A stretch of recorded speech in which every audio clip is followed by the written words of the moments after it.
கடலூரில் திமுக மகளிர் அணி சார்பில் வெல்லும் தமிழ் பெண்கள் பிரச்சாரத்திற்கு பொதுமக்கள் மத்தியில் உற்சாக வரவேற்பு அளிக்கப்பட்டது. கடலூர் மாநகர திமுக சார்பில் தமிழக அரசின் சாதனைகளை விளக்கும் வகையில் வெல்லும் தமிழ் பெண்கள் என்ற தலைப்பில் மகளிர் அணி பிரச்சார கூட்டம் நடைபெற்றது.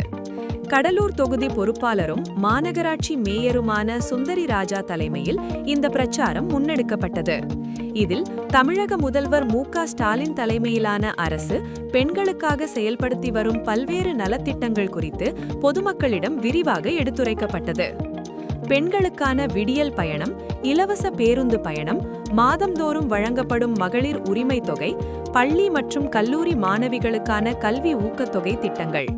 கடலூர் மாநகர பகுதியில் நடைபெற்ற இந்த பிரச்சாரத்தின் போது தமிழக அரசின் திட்டங்களால் பயனடைந்த பெண்கள் மற்றும் பொதுமக்கள் மத்தியில் மிகுந்த உற்சாகமும் சிறப்பான வரவேற்பும் காணப்பட்டது. இந்த நிகழ்வில் மாநகர திமுக செயலாளர் ராஜா, மகளிர் அணி நிர்வாகிகள் மற்றும் கட்சி தொண்டர்கள் என பலர் கலந்து கொண்டனர்.